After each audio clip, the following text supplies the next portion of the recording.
Riapertura della 60ª Biennale d'Arte, il padiglione di Israele resta chiuso per la protesta di artisti e curatori, sarà così, si legge, fino al cessate il fuoco. Il maltempo si è abbattuto in Veneto, forti raffiche di vento hanno colpito il litorale veneziano tra Jesolo, Carlo e Bibione, grandinata lungo l'autostrada. Discarica abusiva sotto il cavalcavia lungo via della Pila tra Mestre e Marghera, abbandonato materiale dell'esercito, interviene la polizia locale. Allarme nel primo pomeriggio per un principio di incendio in un condominio di via Rampa Cavalcavia Mestre, sul posto 4 mezzi dei vigili del fuoco, nessun ferito. Malore infarto, a 29 anni a perdere la vita mentre era in auto con il padre Nicolas Ridolfo, giovedì a Portogruaro sarà eseguita l'autopsia. A una settimana dall'incidente nella centrale di Suviana restano molto gravi le condizioni di Sandro Busetto, il tecnico veneziano di 59 anni ricoverato al centro Ustioni dell'ospedale Cisanello di Pisa. Meno di 2 settimane alla visita in laguna del Santo Padre, cresce l'attesa. A Ringa questa sera alle 21 lunga intervista con il patriarca di Venezia Francesco Moraglia. Oggi, prima giornata della Biennale d'Arte a Venezia, come sapete un evento molto atteso, ma un padiglione resta chiuso, quello di Israele. Fino a quando non verranno liberati gli ostaggi, il padiglione di Israele, presente alla 60ª esposizione internazionale della Biennale di Venezia, rimarrà chiuso. Da Venezia, dai giardini e dalla 60ª Biennale d'Arte arriva così un messaggio subito dirompente.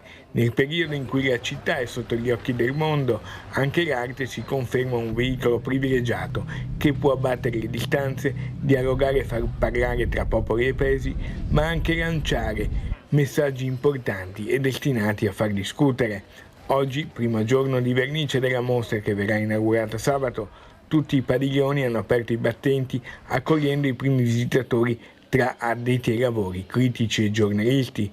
Tutti i padiglioni aperti, tranne uno, quello di Israele, che è presente e resta allestito all'interno della mostra, ma chiuso fino a data da destinarsi. La decisione del curatore e dell'artista Ruth Patir, indipendente da quella dell'organizzazione, è stata quella di non aprire fino a che non sarà pattuito un cessate il fuoco, è spiegato in un volantino, e non verranno liberati gli ostaggi. Una scelta, ha spiegato l'artista, anzitutto di solidarietà con le famiglie degli ostaggi e con la grande comunità di Israele che chiede un cambiamento. I visitatori sono stati avvertiti dalla decisione di non aprire con un semplice cartello in inglese. Il messaggio da Venezia ha subito fatto il giro del mondo e questo era l'intento. A cosa porterà questa clamorosa proposta e quanto durerà lo potranno stabilire solo i prossimi giorni. Intanto il padiglione resta chiuso. E a presentarci questa mostra lo stesso curatore Adriano Pedrosa. Stranieri ovunque, questo è il titolo della 60ª Mostra Internazionale d'Arte della Biennale di Venezia che si apre questa mattina con i primi giorni di vernice. Il curatore dell'esposizione, il brasiliano Adriano Pedrosa, spiega come è nata la mostra che verrà visitata anche da Papa Francesco nel padiglione della Santa Sede, la prima volta assoluta di un Papa alla Biennale. Il titolo è Stranieri ovunque, Foreigners Everywhere, un titolo bilingue. E trae ispirazione da una serie di lavori e di sculture a neon del collettivo Claire Fontaine, composto da un uomo e una donna che abitano a Palermo. E stanno lavorando a questo lavoro dal 2005 che si compone di opere a neon in cui c'è scritto Foreigners Everywhere, straniero ovunque, scritto in 60 lingue. Le opere a neon saranno esposte alle Gaggiandre dell'Arsenale. La mostra, che si svolge tra i giardini dell'Arsenale, ha richiamato 331 artisti in rappresentanza di 87 padiglioni nazionali e rimarrà aperta fino a domenica 24 novembre, sabato il primo giorno di visita al pubblico. Per combattere la xenofobia in Italia, quindi ha una dimensione politica e poetica, ma un altro significato è che ovunque tu sia, sei comunque uno straniero. Forte anche il legame con Venezia, da sempre nella sua storia millenaria, luogo di incontro di culture diverse. Penso che il significato straniero ovunque sia un significato più intenso, più complesso a Venezia, perché è una città che comunque durante i giorni di picco turistico raddoppia e triplica la sua popolazione, e ci sono turisti anche privilegiati, stranieri privilegiati se vogliamo, e poi anche penso sia un simbolo della Biennale di Venezia, che è sempre stato un incontro di culture diverse. Veniamo alla cronaca. Il maltempo si è abbattuto nel pomeriggio come da previsioni in Veneto. Forti raffiche di vento hanno colpito il litorale veneziano tra Jesolo, Caorle e Bibione, grandinata lungo l'autostrada. Pioggia e soprattutto vento molto forte, come da allerta. I vigili del fuoco al momento registrano interventi per rami spezzati, recinzioni di cantieri volate via e pali pericolanti a causa delle forti raffiche di vento. La situazione è in evoluzione, lo comprendete. Andiamo adesso a Mestre, in via della Pila, diventata una discarica abusiva. Materassi vecchi, sacchi a pelo, zaini rotti e molto altro materiale dell'esercito abbandonato qui sotto il cavalcavia tra Mestre e Marghera. L'area è stata sottoposta a sequestro. Sono stati i membri della pagina Facebook Marghera Oggi 2.0 a segnalare la cosa, documentando con foto e video l'accumularsi giorno dopo giorno del materiale per i ripetuti abbandoni. Ci siamo incontrati che la discarica è aumentata 3 volte, il minimo 3 volte, dunque più di 3 volte sono arrivati con un camion, avranno scaricato i sacconi e tutto il materiale, in cui siamo visti l'etichetta di uno dei zaini, mi pare, con scritto Esercito Italiano. Da là abbiamo telefonato al 113 che ci ha fatto passare i carabinieri, da là sono arrivati i carabinieri che dopo hanno fatto intervenire la polizia locale e i militari. Ma non è tutto. Ci sono, no qua, ma dietro ci sono bivacchi di persone senza tetto.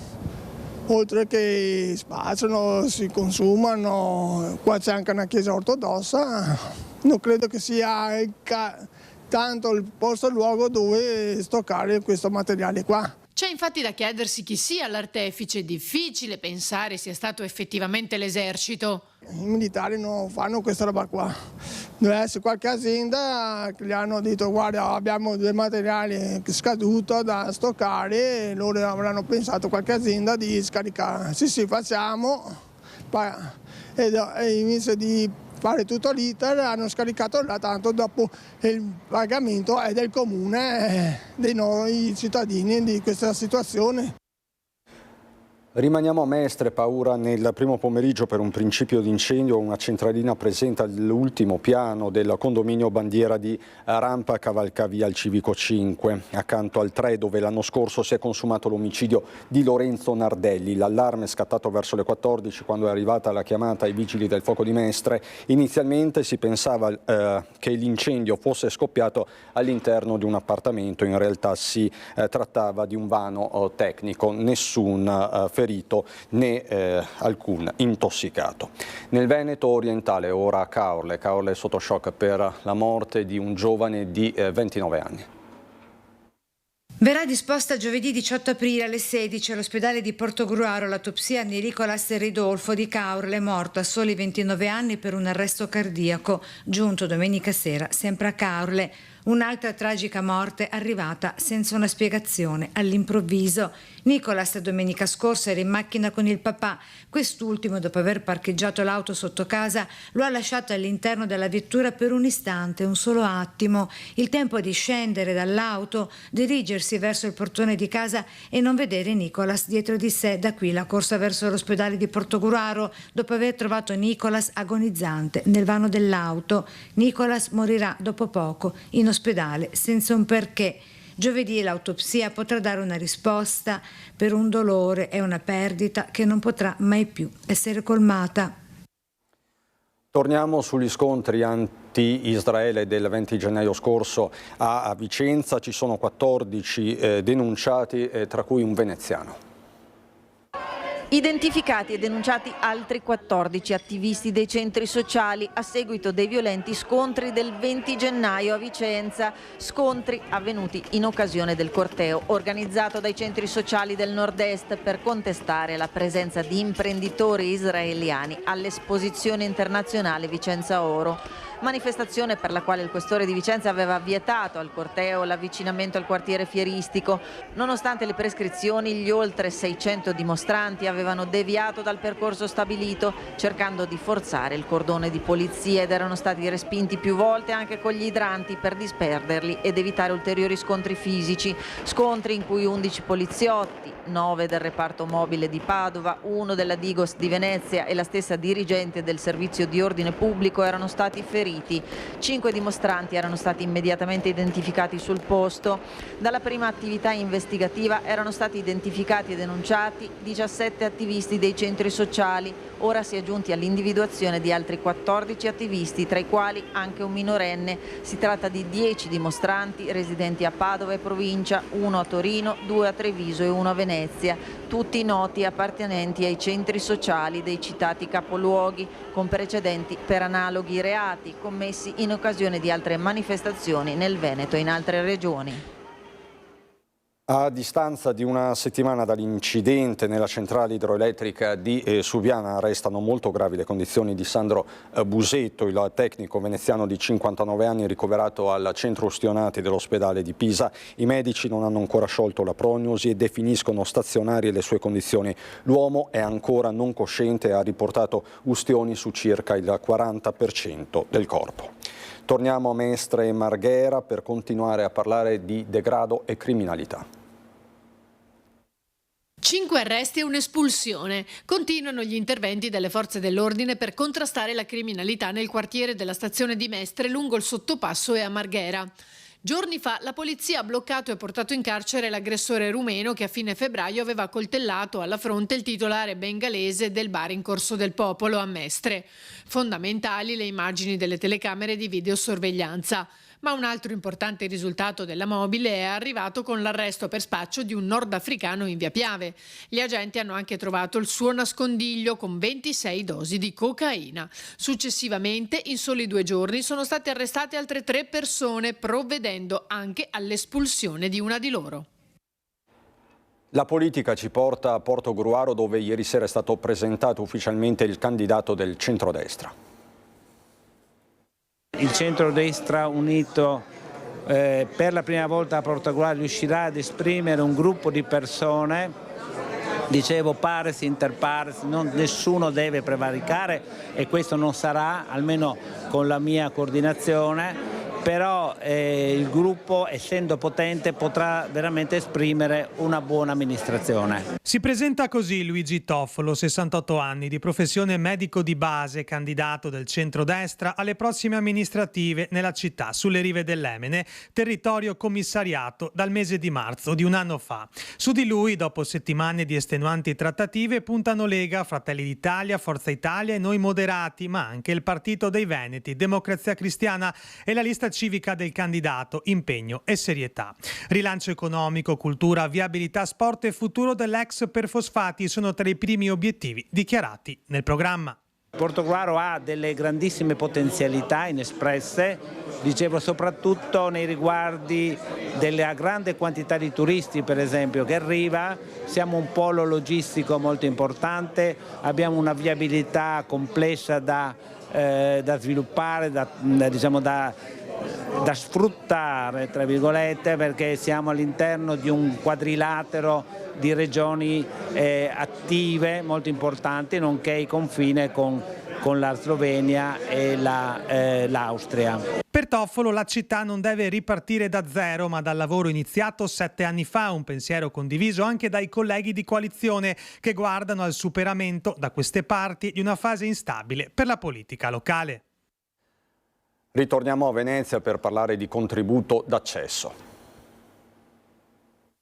Contributo d'accesso a Venezia, il Comune attiva una piattaforma per gli operatori del turismo. Vogliamo che anche loro siano parte di questo sistema che vuole tutelare questa città, che vuole bene a questa città e quindi ci aiuta a regolare i flussi appunto del turismo giornaliero in questa città. Obiettivo: rendere più agevole e snella la procedura che crea non poche agitazioni tra gli stessi operatori del turismo. Un'associazione come Confcommercio debba svolgere svolgere un ruolo di mediazione, raccogliendo le esigenze, le difficoltà, le ansie di tutti gli operatori del turismo. Sottoscritto inoltre un codice deontologico tra tutti gli operatori del turismo organizzati da diffondere sia ai tour operator che alla clientela nazionale e internazionale per far conoscere le buone regole di comportamento ai turisti stessi, anche nella promozione della diversificazione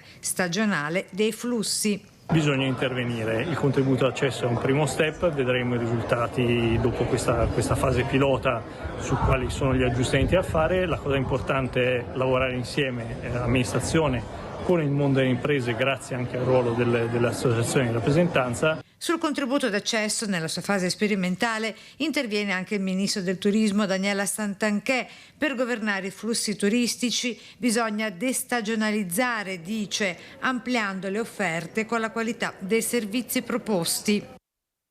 È davvero tutto, vi lascio le previsioni del tempo, buona serata.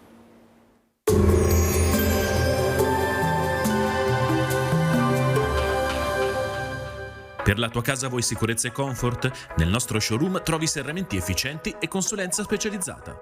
Ti aspettiamo in via 13 Martiri 106 a San Donà di Piave. Benvenuti al Meteo, previsioni per mercoledì 17 aprile. Sul Veneto nuvolosità variabile alternata a schiarite, con tratti di instabilità soprattutto a cavallo delle ore centrali e sulle zone montane e pedemontane.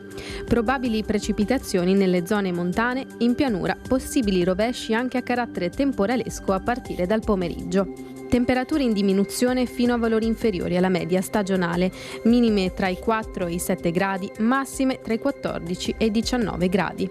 Sul Friuli Venezia Giulia tempo variabile con annuvolamenti più consistenti a partire dal primo pomeriggio che potranno portare possibili rovesci o locali temporali.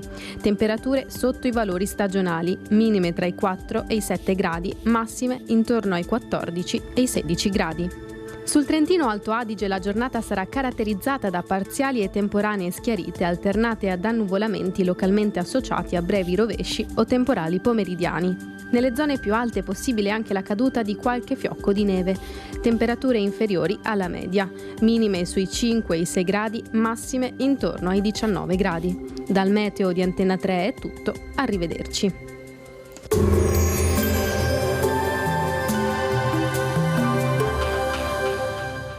Per la tua casa vuoi sicurezza e comfort? Nel nostro showroom trovi serramenti efficienti e consulenza specializzata.